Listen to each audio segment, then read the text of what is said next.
নমস্কার বন্ধুরা, ইনার সোলমেটস চ্যানেলে আপনাদের সকলকে স্বাগত।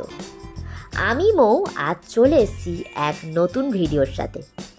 আজ বানাতে চলেছি নতুন এক ইউনিক রেসিপি। হয়তো অনেকেই এই খাবারটি আগে খেয়েছেন, আবার অনেকে হয়তো খাননি। তো রেসিপিটির নাম হলো পাঁপড়ের ডালনা।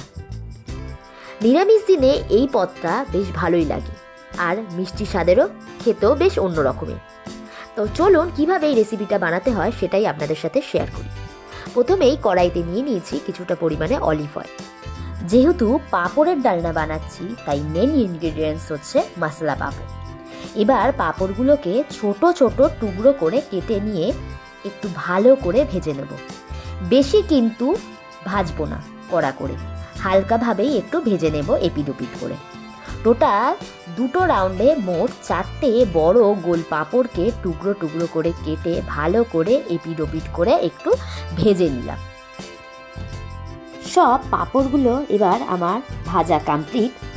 এবার আমি পাঁপড় ভাজার পর যে এক্সেস তেলটা ছিল সেই তেলের মধ্যেই একটু একটু করে সম্বার অ্যাড করলাম। প্রথমেই দিয়ে দিলাম 1 টেবিল স্পুন মৌরি, অ্যাড করে দিলাম তেজপাতা আর দারচিনি দিয়ে ভালো করে এবার একটু ভেজে নেব। যখন ফ্লেভারটা খুব তীক্ষ্ণভাবেই পাওয়া যাচ্ছে তখন আমি অ্যাড করে দিলাম তেলের মধ্যে সামান্য একটু চিনি, যাতে রঙটা একটু ভালো আসে। এরপর সম্বারগুলোকে খুব ভালো করে ভেজে নিলাম।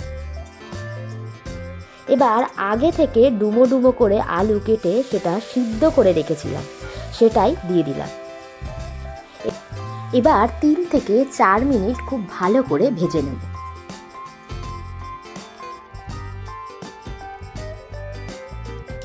এরপর অ্যাড করে দিলাম 1 টিস্পুন মতো নুন, হাফ টিস্পুন মতো হলুদ গুঁড়ো, আর সামান্য একটু রঙের জন্য কাশ্মীরি লাল লঙ্কা গুঁড়ো দিয়ে ভালো করে ভেজে নিলাম।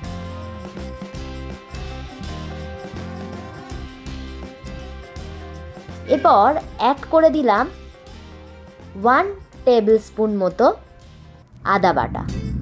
এবার সব মশলাগুলোকে খুব ভালো করে কষিয়ে নেব। আমি কিন্তু অলওয়েজ রান্নাগুলোকে কম তেলের মধ্যেই করতে চাই। যেহেতু পাঁপড় ভাজার সময় একটু বেশি তেল লেগেছিল, তাই পাঁপড় ভাজার পর অবশিষ্ট যে তেলটা ছিল সেটা দিয়েই পুরো রান্নাটা আজকের কমপ্লিট করব। অ্যাড করলাম 1 টিস্পুন জিরে গুঁড়ো, অ্যাড করলাম 1 টিস্পুন ধনে গুঁড়ো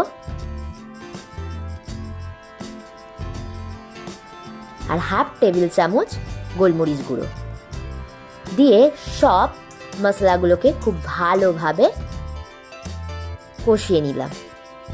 এবার অ্যাড করছি একটু সামান্য জল।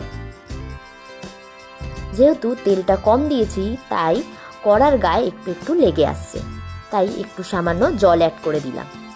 এবার রান্নাটাকে সময় নিয়ে খুব ভালো করে কষিয়ে নেব। যেহেতু পাঁপড় দেওয়ার ফলে জল একটু বেশি টেনে নেয় বা শুষে নেয়, তার জন্য আমরা কিন্তু এই রান্নাটা একটু বেশি গ্রেভি গ্রেভি রাখারই চেষ্টা করব। এবার আমি এখানে 2 কাপ মতো জল অ্যাড করলাম। আমি আগে থেকে জলটা গরম করে রেখেছিলাম, সেই গরম জলটাই এখানে অ্যাড করলাম।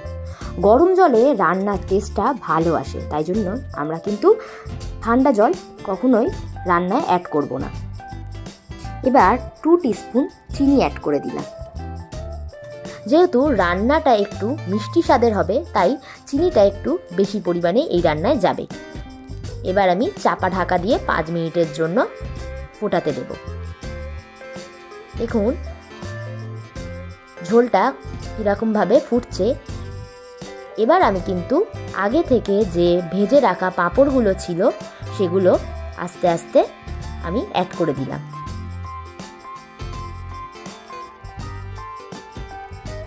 পাঁপড় দেওয়ার সাথে সাথে খুব ভালো করে কিন্তু ঝোলের সাথে এগুলোকে মিক্সড করে দিতে হবে।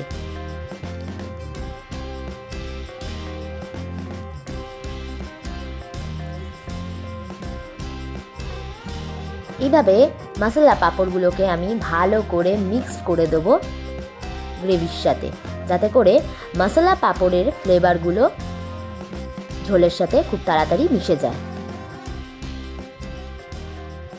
দেখুন পাঁপড় দেওয়ার ফলে অনেকটাই গ্রেভিটা শুষে নিয়েছে, তাই সবসময় আপনারা একটু ঝোলটা বেশি রাখারই চেষ্টা করবেন। আর পাঁপড়ের সাইজটা একটু বড় বড় রাখার চেষ্টা করবেন, না হলে রান্নার পরে গোটা পাঁপড় আর খুঁজে পাবেন না। সেভাবে ভালো করে পাঁপড় দেওয়ার পর ঝোলটাকে ফুটিয়ে নেওয়ার পর এবার আমি অ্যাড করে দেব হাফ টিস্পুন মতো একটু ঘি, স্বাদ আর ফ্লেভারের জন্য, আর 1 টিস্পুন মতো গরম মশলা।